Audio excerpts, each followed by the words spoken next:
Okay, I'm going to kind of do kind of an update. Uh, Things kind of slowed down for me here. Had a lot going on, I still do. The weather was nice, but I took a break from everything, kind of rested up, got my head clear. And with the crisis and everything going on, I'm still working with the black powder guns and kind of fell down the rabbit hole, because my thing is whenever things get real crazy, and it started back when they had the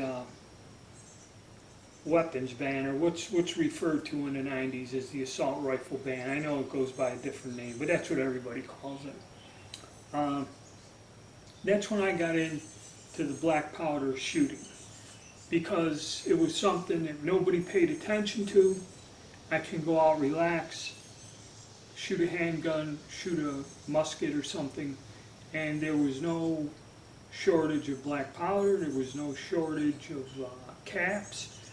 You could, you could just go and shoot and have a good day,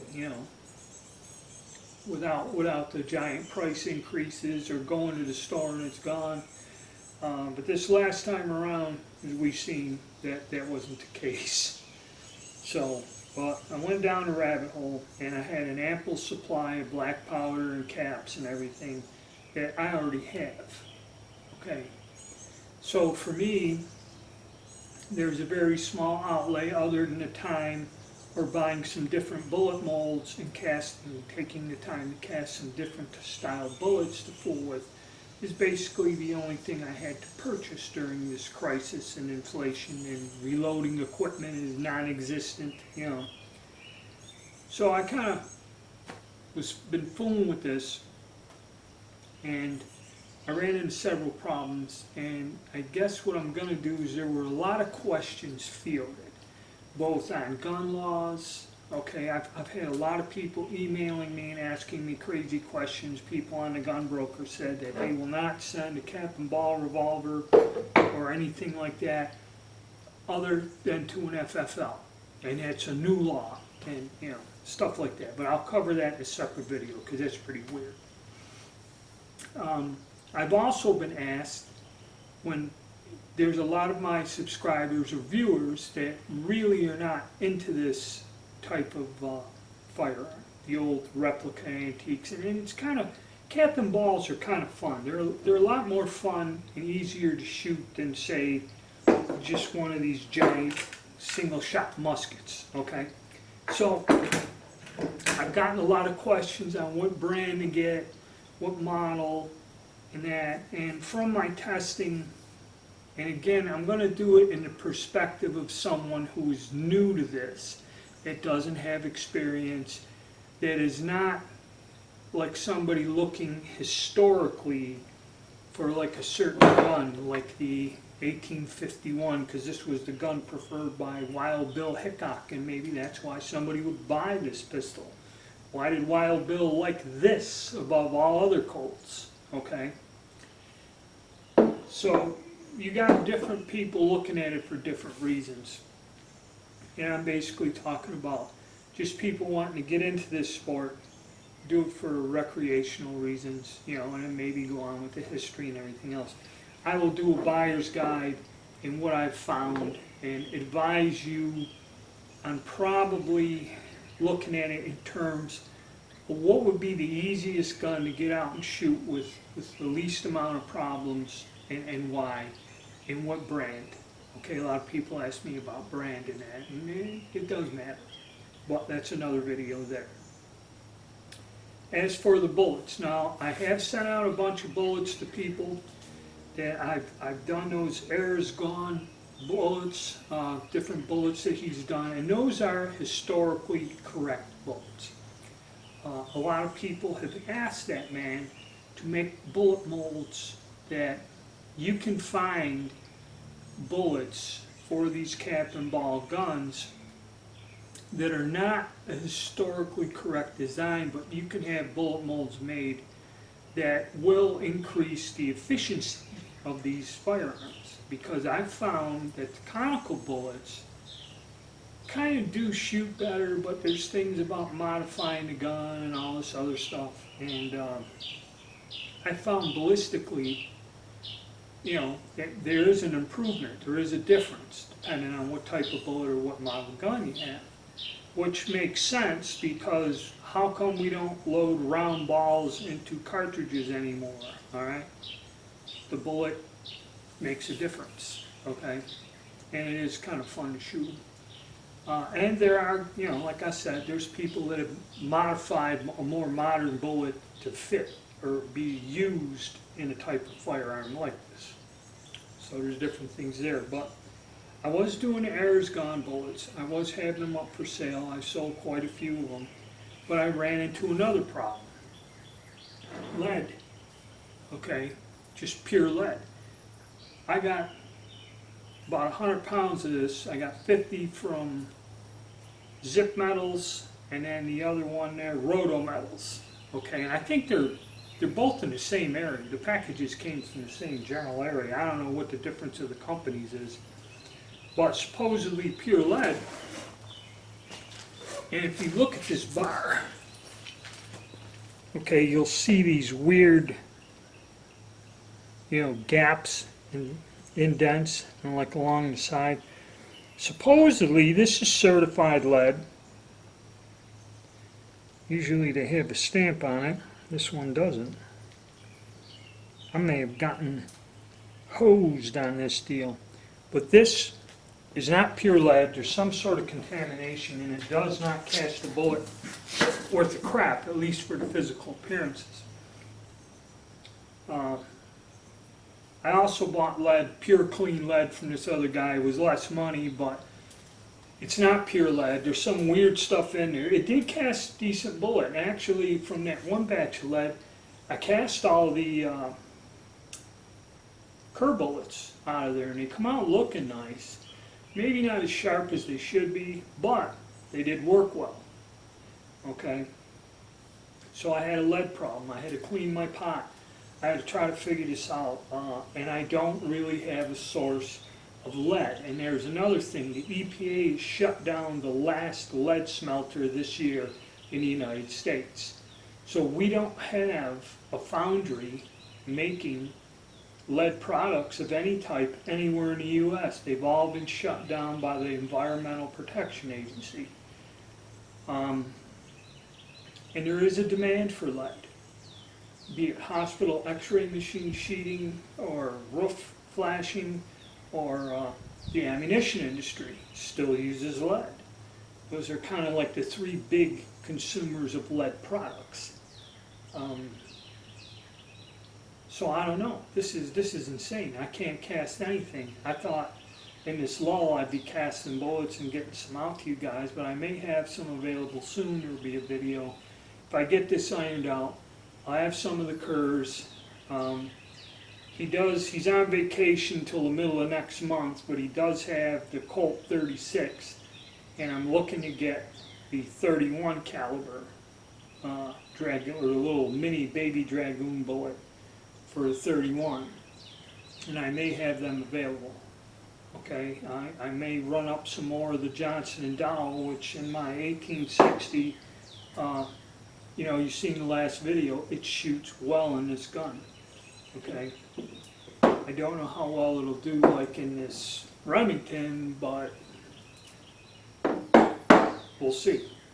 So that's where I got kind of hung up with the bullets, and also without the raw lead, I mixed the raw lead with some other alloys to make hardball, which hardball is kind of similar.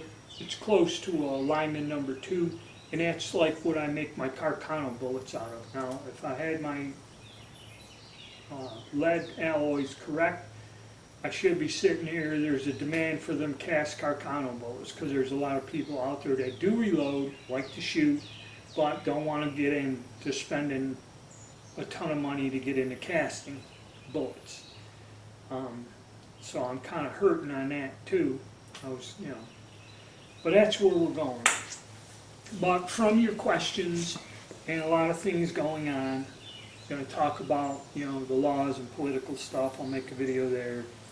I'm going to show you some newer versions or different models of these cap and ball guns I got. I got a pretty good collection of them now, different variants, different time periods, and I can test ammo. And you know, you guys interested in these guns, I got a broad base here of information. And also, I remember I bought this at an auction. This is an original Austrian carbine. It's a little unusual caliber and that, and I bought it because I was trying to study this weapon system. Chamber guns, you know, I don't have a 2-block. Some people have taken these and remodified them and put the 2-block back on them. I've seen several versions that have been reconverted to 2-block so somebody can study that firearms mechanism. And actually Captain Ball has one where he makes the little fulminated mercury tubes in that and fires a 2-block, okay, in there. So his channel, if you're into this black powder stuff, especially originals, he has a lot of great videos where he goes to great lengths to explain the history of the gun and actually fires them. Alright, matter of fact, I just watched a video he made where he compared 4 different Captain Ball revolvers. There was a Colt, a Remington, a British gun, and the Star, and they were all original. And it was a pretty good video. And he was using Arizgon bullets made from the, or he's using bullets made from the Arizgon bullet molds. So it was a pretty interesting video to see how that all worked out. So that's where we're kind of going. I'm going to make some more videos about these guns and do some more work with them, because I started it, I might as well finish. I know some people have requested stuff about SKS rifles. Carcanos, really I've kind of covered everything there is with Carcano. You know, the number one problem is people can't find ammunition, and that's still a problem and probably will still be a problem going on in the next year.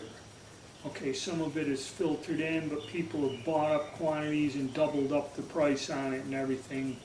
And where it used to be, I'd say $20 a box, now you're looking at $35 a box, reasonably.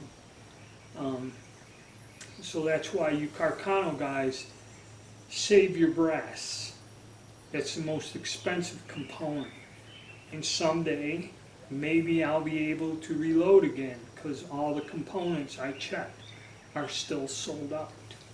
Okay, and not only that, they're limiting, someone like me who just buys retail, they're limiting the quantity to like 200 bullets or 200 pieces of brass. A lot of places they won't allow me to buy in 1,000, because it used to be if you bought 1,000 or a case, they would knock 15% off the price, which was the only way that I could, you know, be able to produce something for people and get them some ammo to try out for those that don't reload without, you know, having to charge $50 a damn box, you know, because it ends up costing me $35, $40 packaging it and that. It's reloading, you know, is not as economical as everyone believes it is or used to be. They actually charge you an inflated price on components to where, you know, it's almost costing you the same as buying ammo. The difference is very little. You know, unless it's something unusual that can't be found, like 6.5 Carcano. So that's where we're going to go in that. I'll probably get out and shoot. I got a couple original guns. I got another one, but I have to do a little bit of repair work on it. Oh, and that's another thing. When I cover the cap and ball guns, there's a lot of questions and a lot of things about accurizing these, modifying them, and even though there's tons of videos out there about it, I'll discuss that, how you can tune these up or do some work on them. Like this one here was made in 1988. This is an older gun. It had somebody did modifications to it, and I had to do more to get it to function right. and changing the nipples. I still have to test another gun out nipples, the new nipples, the Slick Shots. Like in this 51, this thing jammed like crazy. This is a fairly new gun. You know, I bought this new, it's maybe been shot 40, 50 times, but the damn thing jams like crazy. So once I get out to the range with this, I was gonna kind of go today, but that got kind of sidetracked. I'll be able to do my recommendations and tell you about the replacement nipples, which they do work. There's two brands I used. It looks like the Slick Shot's the way to go. The other one kind of works, but I'll cover that in the video. There's some drawbacks there. So I will make little separate videos, keeping them short, about each of these different topics, between the laws, the modifications. There was another guy that modifies these cat and ball revolvers by reaming out the cylinders bigger and trying to match up the ball with the groove diameter. And the only thing I can say about that is you've seen the last few videos I made. You get it right and shoot it, get the right charge in there, and these guns are super accurate without any of those modifications. And I'll go into detail on why you really don't need those modifications. Okay, actually I don't think it's a wise idea, but more on that in the video. So that's what we're going to be doing. I'll be making some videos today about things and working on it. So stay tuned, guys, and keep shooting.